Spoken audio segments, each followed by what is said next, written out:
SK mehndi, जबकि भारत के आसपास वैश्विक स्थिति में देखें तो ऐसा संभव नहीं हुआ किसी भी देश में कि सत्ता का हस्तांतरण बिना रक्तपात के और संघर्ष के हुआ हो।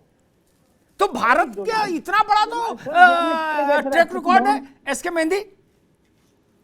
जी अमिताभ जी, देखिए हमारी जो संवैधानिक व्यवस्था है वो बहुत मजबूत है जी। ये बात सही है कि भारतीय जनता पार्टी के लोगों ने इस पे चोट पहुंचाया है, इसको नुकसान पहुंचाया है। मैं ये कह सकता हूँ ये भारतीय जनता पार्टी के लोगों ने जाति धर्म संप्रदाय के नाम पर लोकतांत्रिक व्यवस्था पर हमला किया है। आज देश की जनता, देखिए चुनाव जीतना हारना बहुत बड़ी बात नहीं होती है। चुनाव हारना जीतना तो एक व्यवस्था है, लोकतांत्रिक व्यवस्था है।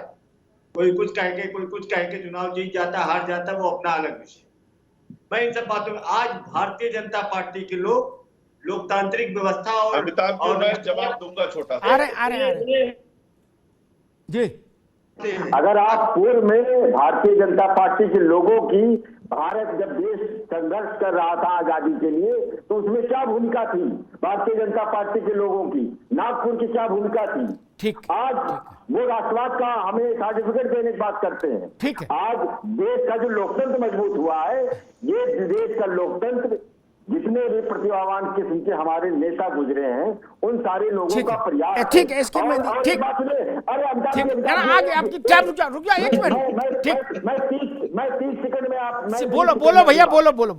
जी, भारतीय जनता पार्टी के लोग, ठीक है, ये वही लोग हैं जब ठीक है, हाँ वही लोग हैं जी। ठीक, वो उत्तर देंगे, आनंद उत्तर देंगे। ठीक है मेहंदी साहब, आगे बात, मूल बात आगे। मैं आ रहा हूँ तिवारी जी, आपके पास भी आ रहा हूँ। अरे रुको भाई, इसके मेहंदी की आवाज रुके। ठीक, एक मिनट, आनंद आ रहे हैं। आजादी की बात सब लोग करते हैं, आजादी का इतिहास ठीक से नहीं पढ़ते। लेकिन आजादी के समय कोई था नहीं, न हम थे, न दीपक मिश्रा थे, न इसके एके मिश्रा थे, न मेहंदी साहब थे, न आनंद थे। तो इतिहास तो ठीक से पढ़ लो। एक फ्लैग कमेटी बनी थी, राष्ट्रीय ध्वज के निर्धारण के लिए। उसके मेंबर मालूम कौन कौन थे? आज के नेताओं से छोटे नहीं थे वो लोग। बड़े बोलने में हो सकता है आप लोग मेरे ऊपर फालिन हो जाओ कि अच्छा उनको बड़ा कैसे बता रहे, हम कम बड़े हैं। उसमें जवाहरलाल नेहरू मेंबर थे, वल्लभ भाई पटेल मेंबर थे, मौलाना आजाद मेंबर थे, पट्टाभी रमैया, सीतारमैया मेंबर थे। ऐसे लोग मेंबर थे। उस कमेटी ने जो रिपोर्ट सौंपी, उसके आखिरी पन्ने के आखिरी पैरे में उसने कहा कि ये कमेटी सर्वसम्मति से इस मत पर पहुंची है कि भारत के राष्ट्रीय ध्वज का रंग, वो शब्द इस्तेमाल करते हैं, केसरिया या सैफ्रॉन होना चाहिए, जिसके लेफ्ट साइड के कॉर्नर पर नीले रंग का चरखा हो। कौन माना? आज भगवा की बात कर दो तो लट्ठे लेके चले खड़े हो जाओगे, कहो लोकतंत्र कमजोर कर रहे। कलाम साहब लोकतंत्र कमजोर कर रहे थे, जवाहरलाल नेहरू लोकतंत्र कमजोर कर रहे थे। इसीलिए मैं कहता हूं कड़वा कड़वा थू मत करिए। आनंद दुबे क्या कहना चाह रहे थे आप? ने मैं एसके मेहंदी साहब को सुन रहा था। मैं पिछली बार भी इनको कुछ जवाब देना चाह रहा था, लेकिन वो बीच में मामला पलट गया। अब ये साहब हमें लोकतंत्र सिखा रहे हैं और इतिहास पढ़ा रहे हैं, जिनका अपना इतिहास इन्हें खुदा नहीं पता है, वो हमें लोकतंत्र पढ़ा रहे हैं। अरे सुन लीजिए, अरे भाई साहब सुन लीजिए, आपकी आवाज वैसे हमें लग रहा है कि पहुंच नहीं रही है। अरे सुन लीजिए मेहंदी जी, अरे आप पहले माफी मांग चुके हैं, डिबेट में माफी भी मांग चुके हैं, अब आप शांत रहिए। आपको बोलने की, अनावश्यक बोलने की आदत है। आपको किसी ने बता दिया है कि आप बोलते वक्त बहुत खूबसूरत लगते हैं। किसी ने गलत फहमी आपके दिमाग में डाल दी है कि आप बोलते वक्त बहुत खूबसूरत लगते हैं। इस गलत फहमी को बदल लीजिए, ऐसा करना ही नहीं है। आप जब ज्यादा बोलते हैं बिल्कुल भी अच्छे नहीं लगते हैं। कृपया ध्यान से सुनिए, कृपया ध्यान से सुनिए। अरे वह पार्टी में पुत्र अपने पिता को धक्का देकर, चाचा को बाहर का रास्ता दिखाकर, परिवार के लोगों को दरकिनार करके, माफी मांगने वाले लोग आज काम करके पार्टी पर कब्जा कर लेते हैं और नौबत आ जाती है। जिनके अपने परिवार में, जिनके अपनी पार्टी में लोकतंत्र नहीं है, जो आतंक लम्हों ने खता की है, सदियों ने सजा पाई। राजेश तिवारी जी, लोकतंत्र का वो दृश्य भारत ने नहीं देखा क्या? आज आप रैली कर पा रहे हो, रैला कर पा रहे हो, धक्का मुक्की हो पा रही है, प्रेस कॉन्फ्रेंस हो पा रही है कि नहीं? तिवारी जी देखिए अमिताभ भाई, सबसे पहले तो आप बार बार में जितनी देर से डिबेट में आप बैठे हैं, आपने 10 बार इमरजेंसी का जिक्र किया कम से कम। आप बुद्धिमान आदमी, कोई घटना नहीं, उससे बुरी कोई घटना नहीं भारत की आंखों में। मेरी बात तो सुनिएगा। आपको ये भी पता होगा इमरजेंसी किन कारणों से लगी थी। आपने उसके परिप्रेक्ष्य में एक शब्द भी नहीं कहा। और हमारे नेतृत्व ने, सोनिया गांधी जी ने, राहुल गांधी जी ने खुलेआम इमरजेंसी के लिए माफी मांगी थी। ये आपने एक बार भी नहीं कहा।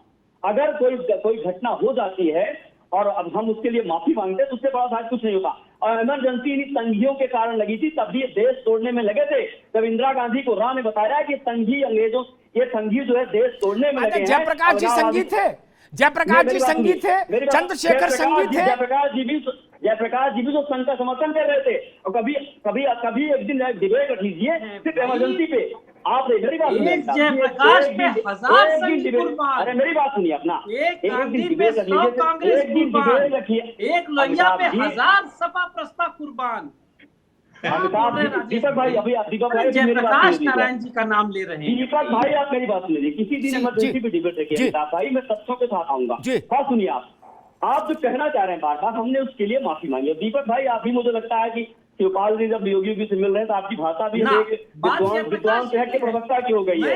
मैं आराम से देख रहा हूँ, वो फर्क में महसूस कर रहा हूँ। दीपक भाई, दीपक भाई मैं फर्क महसूस कर रहा हूँ। दीपक सिंह जी, दीपक भाई, वो मैं फर्क महसूस कर रहा हूँ।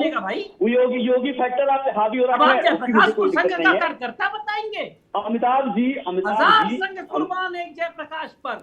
अरे दीपक भाई, मुझे पता है जयप्रकाश जी के नेता थे, लेकिन आप शिवपाल जी का जो योगी फैक्टर आपको नजर आ रहा है, शिवपाल जी का योगी फैक्टर आपको नजर आ रहा है दीपक भाई। ये बात विद्वान वाली बात है, प्रवक्ता की बात कर रहे हैं। बात जयप्रकाश की हो रही है, वो दिख रहा है। तो अमिताभ जी, आपने पूछा मुझसे कि वो इमरजेंसी से ज्यादा घृणित कोई लोकतंत्र की घटना नहीं हुई। हमारे नेतृत्व ने उसके लिए माफी मांगी है। लेकिन आज जो घटना हो रही है, आप माफी तो जयप्रकाश जी से भी मांगनी चाहिए। इमरजेंसी की आड़ में आप, दीपक जी मैं उनको उत्तर दे रहा हूँ, आपसे बात होगी आप बात करिए प्लीज। आप सीनियर आदमी हैं तो इस तारतम्य को न छोड़िए। अमिताभ जी, तो आप उस इमरजेंसी की घटना की आड़ में आज जो भारतीय जनता पार्टी कुचक रच रही पूरे देश में लोकतंत्र खत्म करने की, उसको आप कवरेज करना चाहते हैं। जो काम ये महाराष्ट्र में कर रहे हैं, झारखंड में कर रहे हैं, हमारे जितनी निर्वाचित सरकारें हैं, ये अलग बात है कि झारखंड में फेल हुई है, राजस्थान में फेल हुई है, लेकिन आप इमरजेंसी की घटना में इनको जो आवरण मत उड़ाइए कि नहीं उस घटना के परिप्रेक्ष्य में अभी उन्होंने कम किया है। इन्होंने बहुत ज्यादा किया है अमिताभ जी, बहुत ज्यादा किया इन्होंने। कल हमारे प्रदर्शन को रोकने के लिए जिस तरह से दिल्ली पुलिस लगाई गई, ठीक है भाई राजेश बाबू, ठीक, इमरजेंसी की बात छोड़ दे, हालांकि वो कभी इतिहास नहीं छोड़ेगा। ठीक है राजेश तिवारी, अभी रुकना होगा। मैं ए के मिश्रा के पास चलूं, इमरजेंसी की बात छोड़ दे रहा हूं। भारत का प्रधानमंत्री, वो शरीर वजन में ज्यादा हो, शरीर के कम हो, उससे फर्क नहीं, काला हो गोरा उससे फर्क नहीं, वो हिंदुस्तान के माथे का मुकुट है। भारत का प्रधानमंत्री फेस ऑफ द नेशन होता है। ठीक, आपकी पार्टी में उससे आप अरे सुनो भाई, आप अपनी घर में उससे चाय बनवाओ, लेकिन बाहर तो देश का चेहरा है। ए के मिश्रा, मेरा प्रश्न ये, लोकतंत्र वहां बाधित हो जाता है जहां राहुल जी ने भारत के विधिवत निर्वाचित प्रधानमंत्री की अध्यक्षता में संपन्न हुई भारत की सार्वभौम संप्रभुता संपन्न केंद्रीय मंत्रिमंडल की बैठक में स्वीकृत प्रस्ताव को यूं फाड़ दिया था। बोले खत्म हो गया कानून। ये तो फिर लोकतंत्र की जड़ें कैसे मजबूत होगी, बताइए। देखिए आप गलत बात मत करिए। प्रोफार्मा था वो। आप जी सही बोल रहे हैं। मनमोहन सिंह उन्होंने मनमोहन सिंह जी इतने विद्वान, इतने वयोवृद्ध थे, और राहुल गांधी जी को किसी भी चीज से अगर असहमति जतानी थी तो इतना ज्यादा जो है जोश में आ गए कि क्या पाकिस्तान में जाके बोल रहे हैं हमारी मदद करें। एक मिश्रा जी आपने पढ़ा था उसमें क्या लिखा था? एक मिश्रा जी आपने पढ़ा था उसमें, अमिताभ जी ने पढ़ा था क्या उसको? अमिताभ जी आपने भी प्रोफार्मा नहीं पढ़ा था ना, तो एक मिश्रा ने पढ़ा था प्रोफार्मा। मिश्रा जी आपने प्रोफार्मा नहीं पढ़ा था?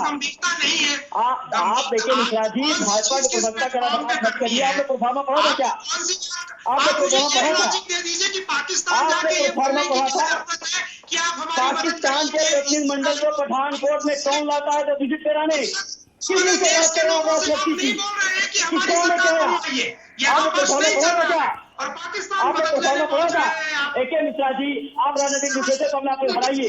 आप भाजपा प्रवक्ता लिख के सीधे बहस में आइए। आप भाजपा प्रवक्ता लिख के बहस में आइए।